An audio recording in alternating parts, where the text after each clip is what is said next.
اچھا ایمان نہیں لائے تو کیا کافر ہو؟ نہیں، یہ بھی نہیں. وَلَٰكِنْ قُولُوا أَسْلَمْنَا، بلکہ یوں کہو، لیکن وہی ہے جو ہم لیکن کہتے، لیکن وہیں سے آیا ہے، عربی میں لیکن ہے. لیکن قولوا، کہو، اسلمنا، ہم اسلام لے آئے. بتائیے بات واضح ہو گئی. اسلام اور ہے، ایمان اور ہے. ایک گروہ ہے جس کے ایمان کی نفی کلی، ہرگز ایمان نہیں لائے، لیکن ان کا اسلام تسلیم ہے، قبول ہے. تم یہ کہہ سکتے ہو کہ ہم اسلام لے آئے، ہم نے اطاعت قبول کر لی، لیکن ہو سکتا ہے اللہ تعالیٰ کا علم کامل ہے نا، وہ جانتا ہے بڑے بڑے منطقی اور بڑے بڑے ذہین لوگ ہیں، کوئی نہ کوئی راستہ نکال لیں گے. مزید راستہ بند کرنے کے لیے فرمایا وَلَمَّا يَدْخُلِ الْإِيمَانُ فِي قُلُوبِكُمْ، ابھی تک ایمان تمہارے دلوں میں داخل نہیں ہوا. اب بات واضح ہو گئی، کوئی اب امکان نہیں رہا. بات واضح ہو گئی کہ ایمان تمہاری زبان پر تو آ گیا ہے، اقرار باللسان تو ہو گیا، at the tip of your tongues تم نے کہہ دیا نشہد ان لا الہ الا اللہ ونشہد ان محمد رسول اللہ. زبان سے تم نے کہہ دیا آمنت باللہ وملائکتہ وکتبہ ورسلہ والیوم الآخر والقدر خیرہ وشرہ من اللہ تعالی والبعث بعد الموت. زبان سے تم نے کہہ دیا آمنت باللہ کما ہوا باسمائہ وصفاتہ وقبلت جمیع احکامہ، اقرار باللسان وتصدیق بالقلب. لیکن یہ سب کچھ زبان سے ہی کہا ہے نا، ابھی دلوں میں یہ بات داخل نہیں ہوئی. بات سمجھ میں آئی؟ معلوم ہوا کہ جب تک دل میں داخل نہ ہو مومن نہیں کہہ سکتے. ہاں مسلم کا تمہیں تسلیم کر لیا جائے گا، مسلمان مان لیا جائے گا، تم اسلام کا دعویٰ کر سکتے ہو، ایمان کا دعویٰ نہیں کر سکتے. ایمان کا دعویٰ حقیقتاً اس وقت ہوگا جبکہ وہ ایمان تمہارے دلوں میں داخل ہو جائے، جاگزیں ہو جائے، راسخ ہو جائے. اب دیکھیے کسی بھی چیز کو بیان کرنے کا ایک مثبت اسلوب ہوتا ہے، ایک منفی. یہ منفی اسلوب ہے، ایمان تمہارے دلوں میں داخل نہیں ہوا. مثبت اسلوب کیا ہے؟ وہ صحابہ کرام کے بارے میں فرمایا وَلَٰكِنَّ اللَّهَ حَبَّبَ إِلَيْكُمُ الْإِيمَانَ وَزَيَّنَهُ فِي قُلُوبِكُمْ. یہ اسی سورہ حجرات میں ہے. اے محمد کے ساتھیو، اے محمد کے صحابہ رضی اللہ تعالی عنہم اجمعین وصلی اللہ علیہ وسلم، اللہ نے تو تمہارے نزدیک ایمان کو نہایت محبوب بنا دیا ہے اور اسے تمہارے دلوں میں کھبا دیا ہے. تو صحابہ کا ایمان کیا تھا؟ وہ ایمان صرف زبانی اقرار نہیں تھا بلکہ دلوں میں کھب گیا تھا. اور کچھ لوگ ایسے تھے جن کے بارے میں یہاں گفتگو ہو رہی ہے کہ ان کی زبانوں پر تو تھا، دلوں میں ابھی داخل نہیں ہوا تھا. ان سے کہا گیا اپنے آپ کو مسلمان کہہ سکتے ہو، مومن نہیں. اب یہاں سے بات سمجھ لیجئے، یہ میں نے کل آپ کو بتا دیا تھا ایمان کے 2 درجے، اس آیت کے حوالے سے اب اس کو اچھی طرح ذہن نشین آپ نے کر لیا. اب آئیے بحث عمل کی، اور میں یہاں آپ کے سامنے ایک بات رکھنا چاہتا ہوں، شاید آپ چونکیں بھی، پریشان بھی ہو جائیں، لیکن انشاءاللہ وہ پریشانی جلدی رفع بھی ہو جائے گی. دیکھیے ہمارے جو اسلاف ہیں، صحابہ کرام کے بعد ائمہ، یہ ہمارے اسلاف میں چوٹی میں ہیں.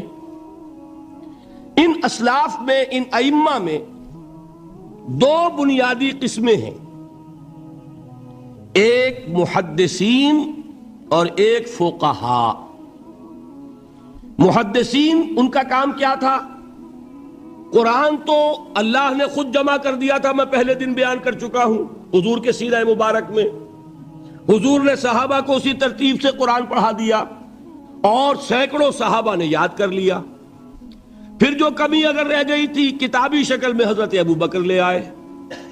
پھر اگر اس میں کوئی فرق پڑ رہا تھا پڑھنے کے انداز میں تو ایک کتابت کے اوپر جمع کر دیا حضرت عثمان نے. بات ختم ہو گئی. خلافت راشدہ میں قرآن کا معاملہ تو محفوظیت کی آخری درجے کو پہنچ گیا.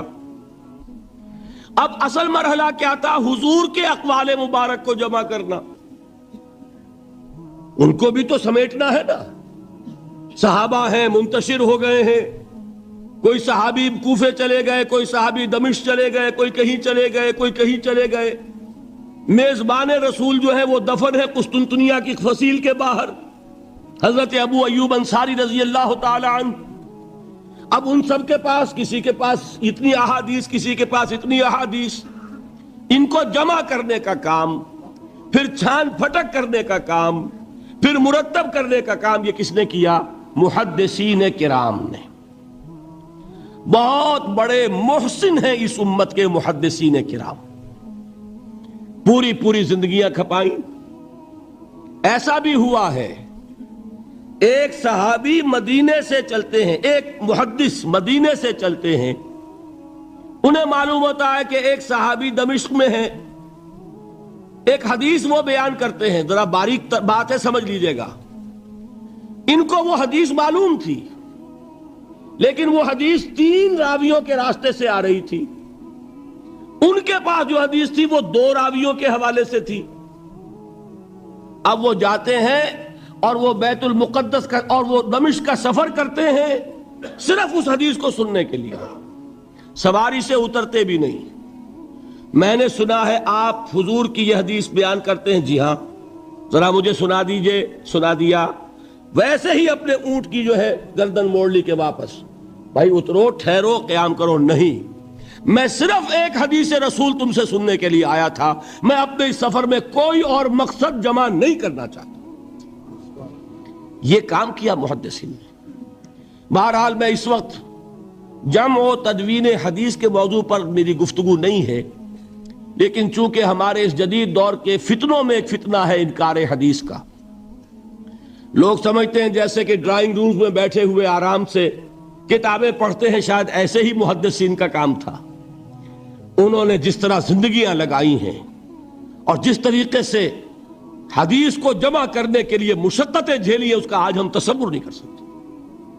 اچھا، وہ تو محدثین کرام ہیں، ان میں بھی اب ایک کا نام نوٹ کر لیجئے، چوٹی پہ کون ہے؟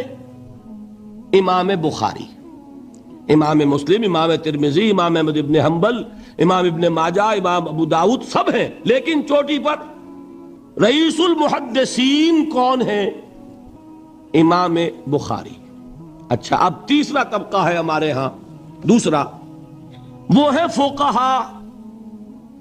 قرآن بھی جمع ہو گیا، حدیث بھی آ گئی، اب اس سے احکام نکالنے بھی تو ہے نا، استدلال کرنا ہے، حدیثوں کو جوڑنا ہے، قرآن کے ساتھ ان کا ربط تلاش کرنا ہے، اور پھر کوئی حکم تلاش کرنا ہے، اجتہاد کرنا ہے۔ یہ کام جنہوں نے کیا انہیں ہم کیا کہتے ہیں؟ فقہائے کرام۔ اور ان میں بہرحال جو لوگ یہاں جمع ہیں، مجھے یقین ہے کہ وہ اس بات کو تسلیم کرتے ہوں گے کہ ان میں چوٹی پر ہیں امام ابو حنیفہ رحمۃ اللہ علیہ، امام اعظم۔ ٹھیک ہے، کسی کی رائے ذرا مختلف بھی ہو سکتی ہے، کوئی شافعی مسلک کا ہے تو امام شافعی کو بہرحال وہ اونچا درجہ دے گا، مالکی مسلک کا ہے تو امام مالک سے اسے زیادہ نسبت ہے۔ لیکن واقعہ یہ ہے، پوری دنیا نے تسلیم کیا ہے کہ قانون کا جتنا سینس امام ابو حنیفہ کو ہے، قانون ایک علیحدہ شے ہے، اخلاقیات علیحدہ چیز ہیں۔ ایک شے کا اخلاقی تقاضا کچھ اور ہے، قانونی تقاضا کچھ اور ہے۔ آپ کو کسی نے تھپڑ مارا، اخلاقی تقاضا کیا ہے؟ معاف کر دو بھائی، اور قانونی تقاضا کیا ہے؟ جوابی تھپڑ رسید کرو، اس لیے کہ اگر یہ نہیں کرو گے تو اس کی ہمت افزائی ہوگی، یہ کسی اور کو بھی تھپڑ مارے گا۔ قانون کا تقاضا یہ ہے، السن بالسن، دانت کا بدلہ دانت، والأذن بالأذن، کان کا بدلہ کان، قانون یہ ہے۔ اور اخلاق کا تقاضا کیا ہے؟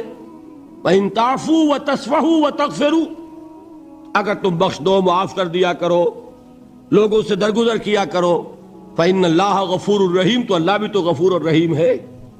تقاضے متضاد ہو گئے کہ نہیں؟ کسی معاملے کے اخلاقی پہلو پر نظر رکھنا یہ اور مزاج ہوگا، اور کسی معاملے کے قانونی پہلو کی گہرائی میں اترنا یہ اور مزاج ہے۔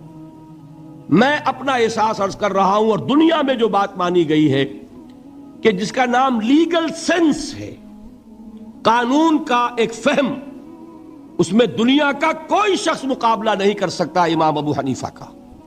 آپ صحابہ کو ان سے مستثنا کر دیجئے، ظاہر بات ہے انبیاء اور رسولوں کا معاملہ نہیں ہے، تو باقی انسانی نوع انسانی کے اندر امام ابو حنیفہ کا پلے کا کوئی شخص، ان کے برابر کا کوئی شخص قانون کا فہم رکھنے والا آج تک پیدا نہیں۔ تو سید الفقہاء کون ہوئے؟ امام ابو حنیفہ۔ اور رئیس المحدثین کون ہے؟ امام بخاری۔ یہ ساری جو میں نے اس وقت آپ کو تمہید بیان کی، وہ اس مسئلے کے لیے پریشان کن مسئلہ یہ ہے کہ امام ابو حنیفہ کی طرف یہ بات منسوب ہے کہ وہ یہ فرماتے ہیں الایمان قول، ایمان نام ہے صرف قول کا، عمل اس میں زیر بحث نہیں آتا۔ ولا یزید ولا ینقص، وہ ایمان نہ گھٹتا ہے نہ بڑھتا ہے۔ ایک سٹیٹمنٹ سمجھ میں آ گیا نا؟ اب دوسرا سٹیٹمنٹ سنیے، وہ ہے امام بخاری کا، رئیس المحدثین کا، الایمان قول وعمل، ایمان نام ہے قول اور عمل کے مجموعے کا، قول اور عمل دونوں چیزیں ایمان میں شامل۔ وَيَزِيدُ وَيَنْقُصُ، وہ گھٹتا بھی ہے بڑھتا بھی ہے۔ ایک مسلمان کو پریشان ہو جانا چاہیے کہ نہیں؟ ایمان جیسی بنیادی بات، سارا قصر تو یہیں سے تعمیر ہونا ہے، جڑ بنیاد ایمان ہے۔ ایمان کے بارے میں کوئی 14ویں صدی کے 15ویں صدی ہجری کے کوئی علماء ہوں، بڑے سے بڑے ہوں، ان کا اختلاف ہو جائے تو تشویش نہیں ہوگی۔ یہ کن کے درمیان اختلاف ہو رہا ہے؟ رئیس المحدثین امام بخاری اور سید الفقہاء امام ابو حنیفہ۔ اور کتنا بنیادی اختلاف، بظاہر متضاد باتیں، بظاہر کہہ رہا ہوں میں نے کہا تھا مجھے پہلے آپ کو پریشان کرنا ہے، پھر تاکہ آپ کی سمجھ میں بات آئے یہ پریشانی رفع کیسے ہوتی، اسی سے علم میں اضافہ ہوتا ہے۔ بات جو ہے وہ گہرائی کے ساتھ سمجھ میں آتی ہے کہ مسئلہ پہلے سامنے ہو۔ مسئلے کی اہمیت سامنے نہیں ہوگی تو آپ توجہ اتنی نہیں کریں گے۔ تو دیکھیے تضاد کتنا ہے، بعد المشرقین جسے کہتے ہیں ہم اپنے محاورے میں، کہ ایک مشرق کی بات ہے تو دوسری مغرب کی ہے۔ الایمان قول، نہیں، الایمان قول وعمل، تضاد ہے نا۔ لا یزید ولا ینقص، نہیں، یزید وینقص۔ تو یہ تو معلوم ہوتا ہے کہ بہت زبردست اختلاف ہے جو حل نہیں ہو سکے گا۔ اللہ تعالیٰ کا شکر ادا کرتا ہوں، اس نے اس کا حل سمجھایا۔ اور کیسا سمجھایا؟ میں پورے انشراح صدر کے ساتھ کہہ رہا ہوں، اس میں کوئی تصنع نہیں، کوئی تکلف نہیں۔ میرے نزدیک دونوں باتیں 100% درست ہیں۔ یہ نہیں کہ 50% یہ درست 50% وہ درست، نہیں، یہ بھی 100% درست، یہ بھی 100% درست۔ فرق کیا ہے؟ محل مختلف ہے۔ امام ابو حنیفہ قانونی ایمان کی بات کر رہے ہیں اور امام بخاری حقیقی ایمان کی بات کر رہے ہیں۔ قانونی ایمان کے اعتبار سے 100% درست ہے یہ بات کہ وہ صرف قول ہے، عمل نہیں زیر بحث آئے گا۔ ایک شخص نماز نہیں پڑھتا کافر نہیں ہے، نماز کا منکر ہو جائے کافر، زکوٰۃ نہیں دیتا فاسق ہے فاجر ہے، کافر نہیں ہے، زکوٰۃ کہہ دے کہ ہے ہی نہیں دین میں، کافر۔ فرشتہ کس نے دیکھا کیا پتا کیسا ہوتا ہے؟ حضور نے بھی اصل فرشتہ اپنی اصل ملکی شکل میں صرف 2 دفعہ دیکھا ہے، ورنہ تو انسانی شکل میں آتا تھا یا نظر ہی نہیں آتا تھا۔ 2 باتیں تھیں، وہی ہو جاتی تھی، نظر کوئی نہیں آتا تھا، یا انسانی شکل میں نظر آیا۔ اصل ملکی شکل میں حضرت جبرائیل کو 2 مرتبہ دیکھا۔ وَلَقَدْ رَآهُ بِالْأُفُقِ الْمُبِينِ وَلَقَدْ رَآهُ نَزْلَةً أُخْرَى عِنْدَ سِدْرَةِ الْمُنْتَهَى، ایک مرتبہ افق مبین پر دیکھا، ایک مرتبہ سدرۃ المنتہا کے پاس جبرائیل اپنی اصل شکل میں ظاہر ہوئے۔ ظاہر بات ہے ہم نے تو نہیں دیکھا نا، لیکن ہم مانتے ہیں جبرائیل کو، مانتے ہیں فرشتوں کو، نہیں مانیں گے کافر ہو جائیں گے۔ تو معلوم ہوا کہ قانونی ایمان جس پر دار و مدار ہے کفر اور اسلام کا، اس کا کل دار و مدار صرف قول پر ہے، ماننے پر ہے، اقرار باللسان پر ہے۔ یہ بات آپ نے سنی ہوگی، امام ابو حنیفہ کا قول ہے 100% درست کہ گناہ کبیرہ سے بھی انسان کافر نہیں ہوتا۔ کبیرہ گناہ ہے، شراب پی ہے، کافر نہیں ہے، حد لگا دو۔ حضرت عمر نے اپنے بیٹے پر حد جاری کی، ایک مرتبہ مصر میں حد جاری ہو چکی تھی، لیکن حضرت عمر کو احساس ہوا کہ وہاں شاید رعایت کی گئی ہوگی خلیفہ کے بیٹے پر حد جاری کرنے میں، لہذا پھر بلایا اپنے پاس اور دوبارہ حد جاری کی۔ حد جاری کرو لیکن کافر نہیں ہوگا۔ اگر کسی سے زنا ہو گیا ہے، میں آپ کو واقعہ سنا چکا، غامدی خاتون، حد جاری ہو جائے گی، لیکن یہ کہ اس کو کافر نہیں کہہ سکتے۔ کافر کیا کہیں گے؟ میں تو سنا چکا آپ کو کہ ذرا کسی نے کہہ دیا بے حیا عورت تھی تو حضور نے کیسی ڈانٹ پلائی ہے، کتنا اس کا رتبہ بیان کیا ہے۔ اس نے تو وہ توبہ کی ہے کہ مگر مدینہ کی پوری آبادی پر اس کو تقسیم کر دیا جائے تو سب کی نجات کے لیے کافی ہو جائے۔ معلوم ہوا تکفیر اور ہے اور کسی کا فاسق و فاجر ہونا اور ہے، اس میں حد فاصل انسان کا اقرار ہے۔ البتہ حقیقی ایمان، اب یہاں زمین و آسمان کا فرق آ جائے گا۔ ایمان دل میں اتر جائے تو کون نہیں جانتا کہ دل میں جو بات اتر جائے وہ عمل پر ضرور اثر انداز ہوتی ہے۔ یہ بات سیدھی سی ہے، دل میں یقین ہو عمل اس کے مطابق ہوگا۔ 2 اور 2 4 کی طرح مثالیں دے دوں آپ کو۔ آپ کو یقین ہے آگ جلاتی ہے، آپ ہاتھ ڈالتے ہیں اس میں، کیوں؟ یقین ہے کہ جلاتی ہے، لہذا کوئی شخص ہاتھ نہیں ڈالے گا۔ غلطی سے پڑ جائے تو پڑ جائے، جان بوجھ کے کون ڈالے گا؟ اچھا، میں بلکہ یہاں تک کہا کرتا ہوں کہ یقین تو بڑی دور کی شے ہے، گمان بھی ہو، گمان، اس کا نتیجہ بھی عمل میں نکل آتا۔ کون شخص نہیں جانتا کہ سارے سانپ زہریلے نہیں ہوتے؟ معلوم ہے نا، لیکن جو سانپ ہے پتہ نہیں کم بخت یہ زہریلا ہو، ہے کہ نہیں؟ یقین نہیں ہے کہ یہ زہریلا ہے، ہو سکتا ہے کہ زہریلا ہو، صرف ظن ہے نا، آپ قریب پھٹکتے اس کے۔ معلوم ہوا کہ یقین تو بڑی شے ہے۔ وہ تو میں نے اقبال کے آپ کو شعر سنایا بارہا، یقین پیدا کرے ناداں یقین سے ہاتھ آتی ہے، وہ درویشی کے جس کے سامنے جھکتی ہے فغفوری۔ یہ اولیاء اللہ کون تھے؟ صاحب یقین ہی تو تھے، اور کون تھے؟ جن کے سامنے بادشاہ جھکتے تھے۔ شیخ عبد القدوس گنگوہی رحمت اللہ علیہ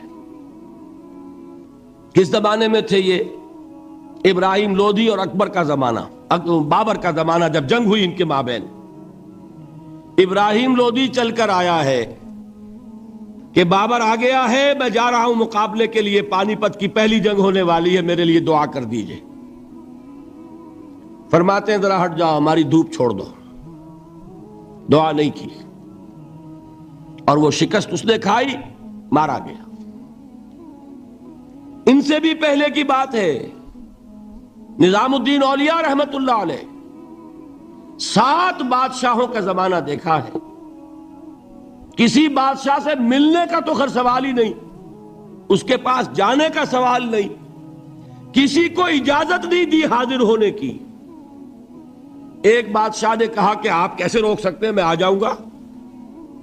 تو جواب یہ لکھوایا ہے کہ درویش نے اپنے گھر کے 2 دروازے رکھے ہوئے ہیں، بادشاہ ایک دروازے سے داخل ہوگا، درویش دوسرے سے نکل جائے گا۔ بادشاہ چاہتا ہے اذن باریابی، اور سلطان الہند پھر کون ہوا؟ سلطان الہند تو پھر نظام الدین اولیاء ہوئے، جس کی قدم بوسی کے لیے بادشاہ آنا چاہتا ہے اور وہ اجازت نہیں دے رہے، اس لیے ان کا نام ہے سلطان الہند، حضرت نظام الدین اولیاء رحمت اللہ علیہ۔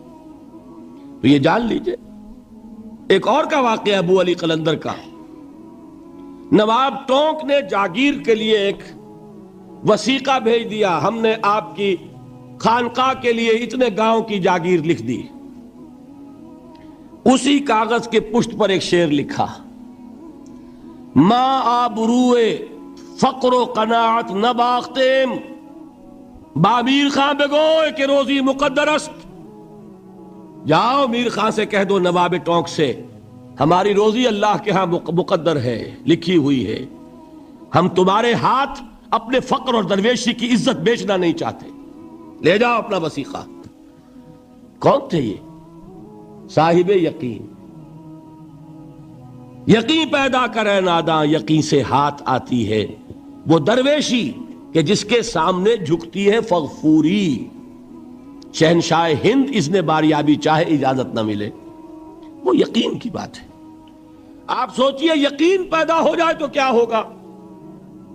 اس کی ایک شکل تو میں کل آپ کو دکھا چکا، توکل ہوگا، راضی برضا ہوں گے، خوف نہیں ہوگا، حزن نہیں ہوگا، ڈر کاہے کا، میرا محافظ میرا رب۔ اچھا اس نے ہی کوئی چیز میرے لیے لکھ دی ہے تو کون محافظ ہو سکتا ہے؟ اور اللہ سے بچانے والا کوئی ہے؟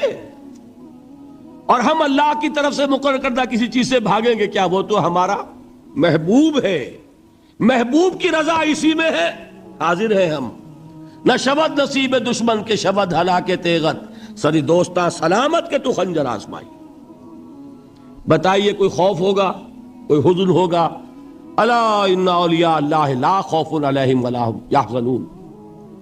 یہ ہے معاملہ ایک۔ دوسرا معاملہ یہ، کیا دل میں یہ یقین ہو کہ اللہ ہے اور مجھے دیکھ رہا ہے اور مجھے اس کے حضور میں حاضر ہونا ہے، پھر بھی آپ شراب پی سکیں گے؟ بتائیے، دل میں یقین ہو کہ اللہ مجھے دیکھ رہا ہے، آپ زنا کر سکیں گے؟ چوری کر سکیں گے؟ یہ یقین زائل ہوگا کسی وجہ سے۔ اس یقین پر غفلت کے کوئی پردے پڑ جائیں گے تو گناہ ہو سکتا ہے، یقین موجود ہو تو گناہ نہیں ہو سکتا۔ منطقی بات ہے کہ نہیں؟ میں مثال سے اور سمجھا دوں، اگر چوراہے پر کانسٹیبل کھڑا ہے، آپ نے دیکھ لیا، ساتھ ہی آپ نے دیکھا ایک کونے میں موٹر سائیکل لے کر تیار سارجنٹ بھی کھڑا ہے، آپ کی گاڑی صحیح جگہ آ کے رک جائے گی نا، ایک انچ آگے نہیں بڑھے گی۔ اور اگر آپ نے دیکھا کہ چوراہا خالی ہے، کوئی دیکھنے والا ہے نہیں، تو اچھے اچھے بھی دائیں بائیں دیکھ کے نکل جاتے ہیں کہ نہیں؟ صحیح بات کیجئے۔ آدمی اپنے آپ کو دھوکہ دیتا ہے، بھئی یہ سارے ٹریفک رولز بچاؤ کے لیے ہے نا، تو دور دور تک کوئی ٹریفک نہیں ہے، خامخواہ کھڑا رہوں میں یہاں کائے کے لیے؟ لیکن دور دور تک کوئی ٹریفک نہ ہو لیکن سارجنٹ کھڑا ہو، پھر آپ پابندی کریں گے کہ نہیں؟ حالانکہ اس کی کیا حیثیت ہے، کیا اس کی تنخواہ، کیا اس کی حیثیت، کیا اس کی اتھارٹی، کتنی وہ سزا دلوا دے گا؟ اول تو پاکستان میں تو 2-4 روپے سے وہی معاملہ طے ہو جائے گا، اس سے زیادہ کی بات ہی نہیں۔ لیکن یہ کہ وہیں آپ کی گاڑی آ کر رک جاتی ہے۔ اگر یہ یقین ہو کہ اللہ ہے اور مجھے دیکھ رہا ہے تو کیا اس کا قانون توڑیں گے آپ؟ یقین والے ایمان کے ساتھ معصیت جمع نہیں ہو سکتی۔ قانونی ایمان کے ساتھ معصیت کے ڈھیر لگ سکتے ہیں، جیسے کہ ہمارے ہاں ہے لما تقولون ما لا تفعلون کبر مقتا عند اللہ ان تقولوا ما لا تفعلون۔ اے ایمان کے دعوے دارو، کیوں کہتے ہو جو کرتے نہیں ہو؟ اللہ کے غضب کو بھڑکانے والی ہے یہ بات کہ تم کہو جو کہ کرتے نہیں ہو۔ ہماری امت کی اکثریت کا حال یہی ہے کہ نہیں؟ یہ کیا بات ہے کہ قانونی ایمان ہے، اس کے ساتھ معصیت کے انبار ہیں۔ حقیقی ایمان ہو تو معصیت کا وجود ہو نہیں سکتا۔ اب اس پر حدیثیں سن لیجئے۔ نبی اکرم صلی اللہ علیہ وسلم نے ایک مرتبہ 3 دفعہ قسم کھائی، واللہ لا یؤمنو واللہ لا یؤمن، واللہ لا یؤمن، خدا کی قسم وہ شخص مومن نہیں، خدا کی قسم وہ شخص مومن نہیں، خدا کی قسم وہ شخص مومن نہیں۔ واقعہ یہ ہے کہ ہم تصور نہیں کر سکتے کہ صحابہ کیسے لرز گئے ہوں گے، کانپ اٹھے ہوں گے، کون وہ بدبخت ہے، کون وہ شقی ہے جس کے بارے میں اللہ کے رسول 3 دفعہ قسم کھا کر فرما رہے ہیں کہ وہ صاحب ایمان نہیں۔ قیل من یا رسول اللہ، کسی نے ڈرتے ڈرتے پوچھا ہوگا اے اللہ کے رسول کس کے بارے میں ارشاد فرما رہے ہیں؟ اب جواب سنیے، الذی لا یامن جارہ بوائقہ، وہ شخص کے جس کی ایذا رسانی کی وجہ سے، جس کی بدخلقی کی وجہ سے اس کا پڑوسی امن میں نہیں ہے۔ یہ کوئی گناہ کبیرہ ہے؟ آپ کی فہرست میں تو گناہ ہی نہیں، کبیرہ کیا سوال، صغیرہ بھی نہیں۔ زیادہ آپ یہ کہیں گے کہ ذرا بد اخلاقی ہے، کج خلقی ہے، بس اچھا کردار کا معاملہ نہیں ہے، یہ کہیں گے، گناہ کی فہرست میں نہیں آئے گی بات۔ کبیرہ بہت بڑی شے ہے، لیکن اس پر اللہ کے رسول نے 3 دفعہ قسم کھائی، ایمان نہیں ہے، ہرگز نہیں ہے، خدا کی قسم نہیں۔ اب بتائیے ایمان اور عمل علیحدہ ہو جائیں گے کیا؟ یہ ہے مسئلہ جو امام بخاری کے سر پہ ہے۔ اور سنیے، فرمایا حضرت انس ابن مالک نے، یہ روایت جو میں نے آپ کو ابھی سنائی ہے یہ کوئی ایسی ویسی روایت نہیں ہے، متفق علیہ ہے، بخاری اور مسلم دونوں میں موجود، اس سے اونچا درجہ روایت کا ہے ہی نہیں۔ راوی کون؟ ابو ہریرہ رضی اللہ تعالی، ان کی والدہ لے کر حاضر ہو گئی، یہ بچہ حضور آپ کی خدمت میں رہے گا، آپ کی خدمت کرے گا، آپ کے پاس رہے گا، ٹھیک ہے۔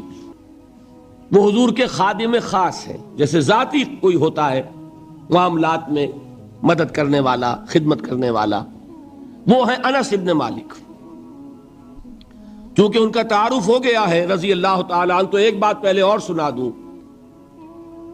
جو بچہ اپنے اس بچپن سے لے کر 9 برس کی عمر تھی جب آئے حضور کے پاس، انتقال کے وقت عمر کتنی ہوگی؟ 19 برس، 10 برس حضور کی خدمت میں رہے۔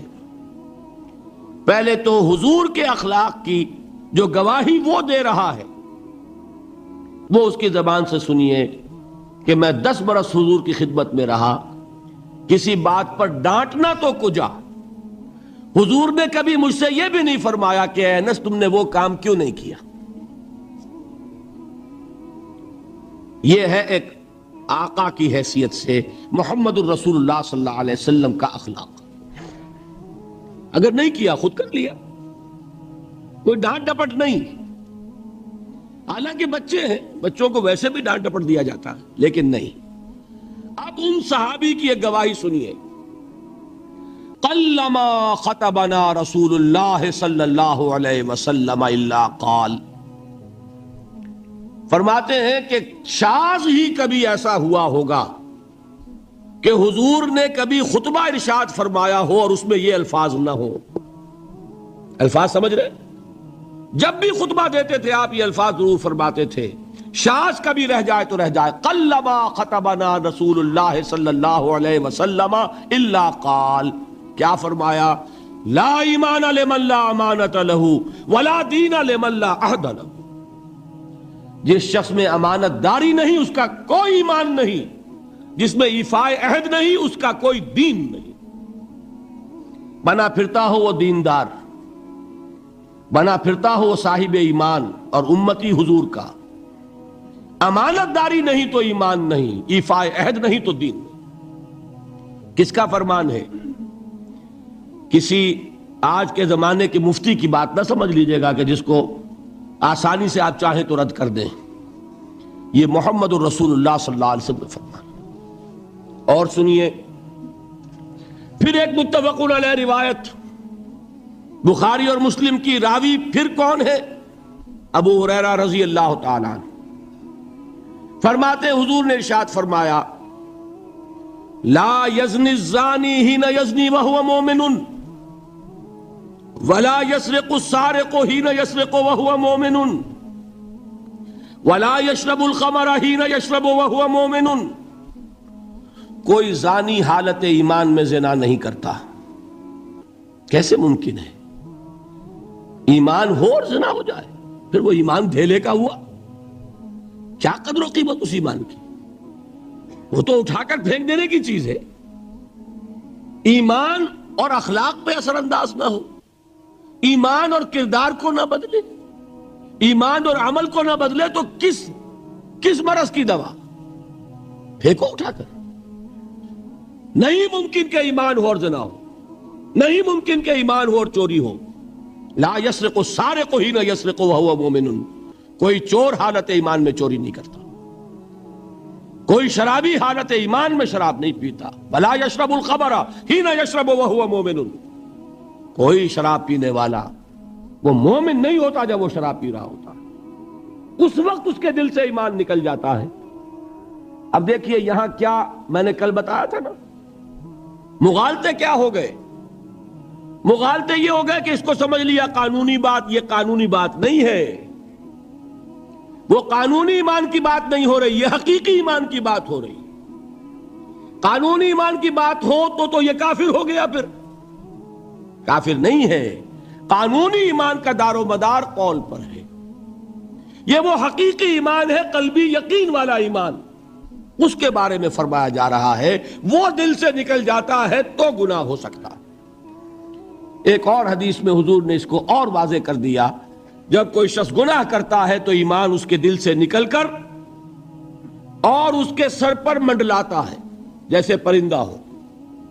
اگر توبہ کرتا ہے تو واپس لوٹ آتا ہے، توبہ نہیں کرتا تو رخصت ہو جاتا ہے. بتائیے کوئی اشتباہ رہ گیا؟ لیکن خدا کے لیے دو انتہاؤں سے اپنے آپ کو بچائیے. ایک انتہا یہ کہ اس حدیث کی بنا پر آپ کافر قرار دے دیں. یہ غلطی کس سے ہوئی؟ کل بتایا تھا بھائی، کس سے؟ خوارج سے. خوارج سے یہی غلطی ہوئی. وہ فارسی کا ایک مصرع ہے کہ مردی و نامردی قدم فاصلہ دارد. یہ باریک جیسے بال کا سا فرق ہوتا ہے لیکن زمین و آسمان کے نتیجے نکل آتے ہیں. انہوں نے ایسی حدیثوں کی بنا پر یہ فیصلہ کر دیا پھر اگر ایمان نہیں ہے تو کافر ہے. کتنا یہ آسانی سے نتیجہ نکل آیا. ایمان نہیں ہے تو کافر ہے. لا ایمان لمن لا امانت لہو. کوئی شخص امانت میں خیانت کرتا ہے تو اس میں ایمان نہیں ہے، ایمان نہیں ہے تو کافر ہے. کافر ہے تو مرتد ہے، مرتد ہے تو واجب القتل ہے. کہاں سے کہاں بات پہنچ گئی؟ بہت بڑی غلطی، بہت بڑی گمراہی. دوسری طرف ایک ہمارے ہاں اور انداز ہے کہ وہ جنت و دوزخ کے فیصلے اور قیامت کے اور آخرت کے فیصلے بھی قانونی اسلام کی بنیاد پر کرتے ہیں. انہیں یہ سمجھ لینا چاہیے یہ قانونی اسلام دنیا میں مفید ہے، آخرت میں وہ یقین والا ایمان ہوگا تو مفید ہوگا. یہ چیز ذہن سے نکل گئی. اور برا نہ مانیے، یہ اہل سنت کے اکثر عوام کے ذہنوں سے یہ بات نکل گئی. وہ یہ سمجھتے ہیں ہمارے پاس سرٹیفکیٹ ہے، ہم مسلمان ہیں، مسلمان ہیں تو صاحب ایمان ہے، صاحب ایمان ہے تو جنت ہم پر واجب اور دوزخ ہم پر حرام. یہ آپ کے دل میں لکھا ہوا ہے کہ نہیں؟ جب دل میں یہ لکھا ہوا ہوگا تو پھر کرو گناہ. کیوں نہ کرو؟ کیوں حرام خوری نہ کرو؟ کیوں رشوتیں نہ لو؟ کیوں بددیانتی نہ کرو؟ جبکہ دوزخ تو آپ پر حرام ہے ہی ہے، آپ کو کوئی چیز نقصان پہنچا ہی نہیں سکتی. یہ مرجیہ کا عقیدہ تھا اصل میں. یہ دوسری انتہا تھی جو آج اہل سنت کے اکثر لوگوں کے دلوں میں بات بیٹھ گئی، عوام کے اندر، جہلا کے اندر. ان دونوں چیزوں سے بچیے. تیسری ایک غلطی کی اہل تشیع نے. انہوں نے کیا غلطی کی؟ ایمان اور اسلام کے فیصلے دنیا میں کرنے لگ گئے. فلاں مومن تھے، باقی سب مسلم ہی تھے اور باقی سب منافق ہی تھے. یہ فیصلہ کرنے کا کسی کو اختیار نہیں. دنیا میں فیصلہ صرف یہ ہوگا کہ کافر تھا یا مسلمان، چھٹی. تیسری کیٹیگری آپ طے نہیں کر سکتے. اس لیے کہ قانونی اصطلاحات یہی دو ہیں، سمجھ لیجئے ان باتوں کو. مجھے کوئی دھواں دھار تقریر نہیں کرنی، بات سمجھانی ہے. دیکھیے قانونی سطح پر انسانوں کی تقسیمیں ہوں گی صرف دو، یا مسلم یا غیر مسلم. یہ ہے قانونی تقسیم. اب جو مسلم ہے وہ مومن بھی ہو سکتا ہے، وہ منافق بھی ہو سکتا ہے. بات سمجھ رہے؟ لیکن منافق کوئی قانونی اینٹی نہیں ہے. دنیا میں ہم کسی کو منافق نہیں کہہ سکتے. ہاں حضور کہہ سکتے تھے، حضور کو اللہ نے علم دیا تھا، لیکن حضور نے بھی ایسی پہرے داری کی ہے کہ کسی ایک شخص کے بارے میں بھی نہیں فرمایا کہ یہ منافق ہے. یہاں تک کہ جس کے بارے میں علم نشرہ ہو چکا تھا، عبداللہ ابن ابی، اس کی بھی نماز جنازہ پڑھا دی کہ نہیں پڑھا دی؟ نماز جنازہ کافر کی پڑھی جاتی ہے یا مسلمان کی؟ اس کا مطلب ہے عبداللہ ابن ابی کو بھی حضور نے آخری وقت تک مسلمان تسلیم کیا. منافق جو بھی ہے وہ اپنے اندر ہے، اللہ کے ہاں جا کر کھلے گا. فار آل لیگل پرپسز اے منافق از اے مسلم. بات سمجھ میں آئی؟ اس لیے کہ لیگل اینٹیٹیز دو ہی ہے، کافر اور مسلم. تیسری اینٹیٹی کوئی لیگل نہیں ہے، تیسری کوئی حیثیت قانونی نہیں ہے. اب ایک جو مسلم ہے وہ مومن بھی ہو سکتا ہے، منافق بھی ہو سکتا ہے. اس کا فیصلہ کہاں ہوگا؟ اللہ کے ہاں. ویسے حقیقت نفاق پر مجھے تفصیلی گفتگو کرنی ہے، میں اس کے مسائل اور وہاں اس وقت واضح کروں گا. اس وقت ایک بات اور نوٹ کر لیں.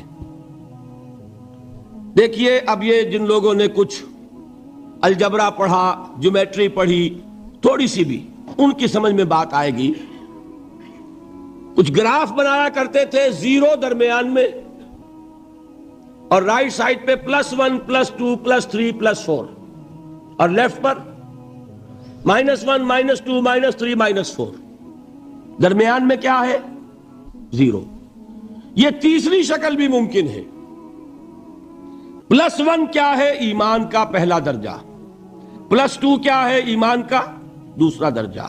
+3 کیا ہوگا؟ ایمان کا اور درجہ. اور ابو بکر کا مقام کیا ہوگا؟ +انفینٹی، انتہائی درجے میں وہ پلس ہوتا چلا جائے گا تو وہ ابو بکر کا ایمان ہوگا. ٹھیک ہے. اور -1 نفاق کا پہلا درجہ، -2 -3 اور ∞ عبداللہ ابن ابی رئیس المنافقین. سمجھ میں آ گیا؟ درمیان میں زیرو بھی تو ہے کہ نہیں؟ یہ تیسری شکل ممکن ہے. جو شخص مسلم ہے وہ نہ مومن ہو نہ منافق ہو، بین بین ہو، یہ بھی ممکن ہے. اوپر سے مسلم، اندر ایمان، مسلم بھی ہو گیا مومن بھی ہو گیا. اوپر سے مسلم، اندر منافق، مسلم بھی ہو گیا منافق بھی ہو گیا. اوپر سے مسلم، اندر نہ نفاق نہ ایمان، اب وہ نرا مسلم ہو گیا. اور سچ پوچھئے تو ہم جو بیٹھے ہیں وہ وہی کچھ ہے، اللہ ماشاء اللہ. منافق نہیں ہے اللہ کے فضل و کرم سے. کوئی ہوگا ہم نہیں جانتے، منافق نہیں ہے. یہ بڑا دھوکہ پڑ جاتا ہے بعض اوقات کہ ہم اپنے جذبات میں آ کر کہہ بیٹھتے ہیں یہ مسلمان منافق ہے. منافق نہیں ہے. ہاں مومن بھی نہیں. ایمان کسی اور شے کا نام ہے. ایمان ہوتا ہے تو سورج کے مانند دمکتا ہے. ایمان ہوتا ہے عمل جو ہے اس کا نکھرتا ہے. ایمان ہوتا ہے تو توکل، راضی برضائے رب، اطاعت رب، اتباع رسول، نیکی بھلائی اخلاق، یہ ہے ایمان. تو ہمارا کیا حال ہے؟ اکثر و بیشتر نہ مومن نہ منافق، بین بین میں ہے. اور یہ آیت جس پر میں گفتگو کر رہا ہوں یہ اصل میں ایسے ہی لوگوں سے متعلق ہے. قالت الاعراب آمنا قل لم تؤمنوا، پلس کا انکار ہو گیا نا، ایمان تو نہیں ہے تمہارے اندر. ولکن قولوا اسلمنا، درمیان میں آ گئے. ولما يدخل الایمان فی قلوبکم، مزید تاکید ہو گئی ایمان تمہارے دلوں میں داخل نہیں ہوا. لیکن اب آگے چلیے، وَإِن تُطِيعُوا اللَّهَ وَرَسُولَهُ لَا يَلِدْكُم مِّنْ أَعْمَالِكُمْ شَيْئًا، اگر تم اللہ اور اس کے رسول کی اطاعت کرتے رہو گے اللہ تمہارے عمل میں کوئی کمی نہیں کرے گا۔ اس سے ثابت ہو گیا منافق بھی نہیں، اس لیے کہ منافق کا کوئی عمل قبول نہیں۔ منافق تو وہ مائنس ویلیو ہے، اس کے ساتھ کوئی نیکی قبول ہو نہیں سکتی۔ کیا عبداللہ ابن ابی کی نمازیں قبول ہوئیں؟ اگرچہ وہ نماز حضور کی امامت میں ادا کی جا رہی ہے، لیکن کیا اس کی نماز قبول ہو سکتی تھی؟ وہ آپ کو یاد ہوگا واقعہ، جب مرا ہے وہ شخص رئیس المنافقین عبداللہ ابن ابی، اس کے بیٹے ہیں عبداللہ ابن ابی، وہ مومن صادق، نوجوان نہایت صالح۔ اب ایک سعادت مند بیٹے کو تو باپ سے محبت ہوگی کہ نہیں ہوگی؟ وہ بیٹا حاضر ہوتا ہے حضور کی خدمت میں، حضور میرے والد کا انتقال ہو گیا، آپ اپنا کرتا عنایت فرما دیجئے تاکہ میں اس میں اس کو کفن دوں۔ حضور نے سوچا اور کرتا اتار کے دے دی۔ حضرت عمر کھڑے ہو گئے، وہ تو تھے نا، ان کا جلال اور ضبط نہیں کر سکتے تھے، ان کا وہ انداز تھا جو حضرت موسیٰ کا تھا۔ حضرت خضر کو 3 دفعہ ٹوکا کہ نہیں، یہ کیا کیا تم نے؟ بغیر کسی جرم کے اس بچے کو ختم کر دیا، یہ کیا کیا تم نے؟ کشتی کو تم نے توڑ دیا، مارو گے ان کو جو اس کے اندر سوار ہیں؟ یہ کیا کیا؟ یہ دیوار سیدھی کر دی، یہ بدبخت انہوں نے ہمیں کھانے کو بھی نہیں دیا اور ان کی دیوار سیدھی کر رہے ہیں۔ تو حضرت موسیٰ علیہ السلام خاموش نہیں رہ سکتے تھے۔ انک لن تستطیع معی صبرا، یہی معاملہ حضرت عمر فاروق کا تھا۔ کھڑے ہو گئے، حضور کیا کر رہے ہیں؟ اس دشمن خدا کو آپ اپنا کرتا دے رہے ہیں؟ اس نے یہ کیا، اس نے یہ کیا، اس نے یہ کیا۔ حضور مسکرا کر فرماتے ہیں، عمر میرا کرتا اسے اللہ کے عذاب سے نہیں بچا سکے گا۔ کبھی سنا آپ نے؟ لیکن ایک ہے مروت، ایک ہے شرافت۔ اس نیک اور صالح نوجوان نے آ کر مجھ سے ایک بات کہی، مجھ سے سوال کیا نا، کیا میری شرافت اور مروت اسے گوارا کر سکتی ہے کہ اس کا ہاتھ میں خالی لوٹا دوں؟ لیکن یہ نہیں کہ میرا کرتا اسے عذاب سے بچا لے گا۔ لیس للانسان الا ما سعى وان سعيه سوف يرى، نہیں ہے انسان کے لیے مگر وہی کچھ جس کے لیے اس نے محنت کی، بھاگ دوڑ کی، جو کمائی کی ہے وہی ملے گا، اور جو کمائی ہے وہ ضائع نہیں کی جائے گی، وہ دکھا دی جائے گی، یہ ہے تمہاری کمائی۔ تو انسان کا معاملہ تو عمل سے ہے نا۔ اور میں یہ بھی بتا دوں، لطیف باتیں ہیں یہ کرتا حضور نے دیا کیوں؟ ایک تو آپ کی شرافت اور مروت، اسی شرافت اور مروت کا ایک اور پہلو یہ تھا، حضور اس شخص کا ایک احسان اپنے اوپر سمجھتے تھے۔ غزوہ بدر میں حضرت عباس حضور کے چچا کفار کی طرف سے آئے تھے، ایمان نہیں لائے تھے اس وقت تک، اور وہ اسیران بدر میں تھے۔ بدر کی جنگ کے بعد جو قیدی تھے ان میں عباس بھی ہیں رضی اللہ تعالی عنہ۔ ان کو پاس کرتا نہیں تھا، کرتے کی ضرورت پیش آئی۔ وہ طویل القامت انسان تھے۔ عبداللہ ابن ابی نے اس وقت کرتا دیا تھا عباس کو۔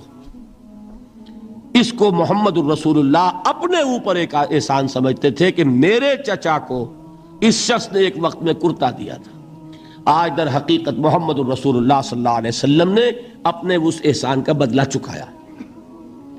بہرحال بات جو ہو رہی تھی اس کو سمجھیے، منافق اندر جو کچھ ہے وہ ہے اور اللہ جانتا ہے، اللہ کا رسول جانتا تھا لیکن اس نے اس کو چھپایا اور تاکید کر دی، جس کو بتایا بھی ایک صاحب ہے حضرت حذیفہ ابن یمان۔ کچھ منافقوں کے نام بتا دیے تھے آپ نے، یہ میں واقعہ آپ کو پورا سناؤں گا جبکہ نفاق پر گفتگو ہوگی، لیکن ساتھ ہی کہہ دیا تھا دیکھنا کسی کو بتانا نہیں، یہ میرا راز ہے تمہارے پاس۔ اب لوگ ان سے پوچھتے بھی تھے، وہ بتاتے نہیں تھے۔ ان کا نام پڑ گیا صاحب و سر نبی، یہ نبی کے رازدان ہیں، ان کے پاس نبی کا ایک راز ہے، وہ راز ہی رہا۔ میں بتاؤں گا کہ کس نے پوچھا تھا، وہ تب نفاق کی حقیقت سمجھ میں آئے گی۔ بہرحال یہ بات سمجھ لیں، قانوناً ایک شخص مسلمان ہے، حقیقت کے اعتبار سے اس کی 3 شکلیں ہو سکتی ہیں، یا مثبت طور پر مومن اور ایمان کے درجات بے شمار ہوں گے، +1 سے لے کر +انفینٹی تک، یا منفی طور پر منافق، -1 سے لے کر اور -انفینٹی تک، اور درمیان میں ایک 0 کا مقام بھی ہے، نہ منافق نہ مومن، بس وہ مسلمان ہے، وہ ہے جس کو فرمایا گیا ان تطیعوا اللہ ورسولہ، دیکھو ایمان تو تمہارے دلوں میں نہیں ہے، لیکن اگر تم اطاعت کرتے رہو گے اللہ کی اور اس کے رسول کی، اس حالت میں لا یلدکم من اعمالکم شیئا، اللہ تمہارے اعمال میں کوئی کمی نہیں کرے گا، اس کے اجر و ثواب سے تمہیں محروم نہیں رکھے گا۔ دیکھیے بات سمجھ لیں، بظاہر ہماری منطق کے خلاف بات جا رہی ہے، ایمان کے بغیر عمل قبول ہونا چاہیے؟ بڑی آسانی سے آپ کہہ دیں گے نہیں ہونا چاہیے، لیکن آپ سوچ لیجئے سب سے زیادہ خطرہ پھر ہم ہی کو ہوگا کہ ہماری یہ نمازیں بھی قبول ہوں گی کہ نہیں ہوں گی، وہ ایمان ہے کہ نہیں ہے، وہ دلی یقین والا ایمان، قانون ایمان تو ہے، سب کو ہے، میرے پاس بھی ہے، آپ کے پاس بھی ہے۔ یہی وجہ ہے دیکھیے کہ اللہ تعالیٰ نے اپنی یہاں 2 صفات کا حوالہ دیا۔ یہ جو قرآن مجید کی آیات عموماً ختم ہوتی ہیں اللہ کے اسماء و صفات پر، وَهُوَ السَّمِيعُ الْبَصِيرُ وَهُوَ الْعَزِيزُ الْحَكِيمُ وَهُوَ الْعَلِيمُ الْخَبِيرُ، تو آپ کا کیا خیال ہے الٹپ آتی ہیں؟ یہ بڑی حکمت کے ساتھ آتی ہیں، مضمون کے ساتھ، مناسبت کے ساتھ، اللہ کی صفات، اللہ کے نام، خاص سبب ہے۔ یہاں فرمایا، آیت ختم ہوئی، ان اللہ غفور الرحیم، یہ اللہ کی شان غفاری اور شان رحیمی کا صدقہ ہے کہ اس حالت میں بھی اطاعت کرو گے تو اللہ قبول فرما لے گا، ورنہ صحیح بات تو یہی بنتی ہے کہ ایمان کے بغیر اطاعت قبول نہ ہو۔ بات سمجھ میں آئی؟ یہ رعایت دی جا رہی ہے تمہیں کہ اگرچہ تمہارے دلوں میں ایمان داخل نہیں ہوا، تاحال لم تؤمنوا، تم ہرگز مومن نہیں کہہ سکتے اپنے آپ کو صرف مسلمان کہہ سکتے ہو، لیکن اگر اس حال میں بھی اطاعت کرتے رہو گے تو اللہ تعالیٰ تمہارے اعمال کے اجر و ثواب کو روکے گا نہیں، کیوں؟ وہ غفور ہے، وہ رحیم۔ قالت الاعراب آمنا قل لم تؤمنوا ولكن قولوا اسلمنا ولما يدخل الايمان في قلوبكم وان تطيعوا الله ورسوله لا يلدكم من اعمالكم شيئا ان الله غفور رحيم۔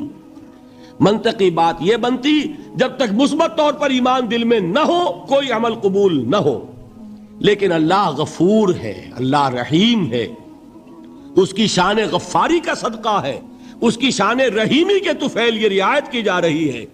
اس حال میں بھی اطاعت کرتے رہو گے تو اللہ تعالیٰ تمہارے اجر و ثواب کو ضائع نہیں کرے گا۔ اب ذرا ایک بات اس میں سمجھ لیجئے، وہ کون لوگ تھے جن کے بارے میں یہ بات کہی گئی؟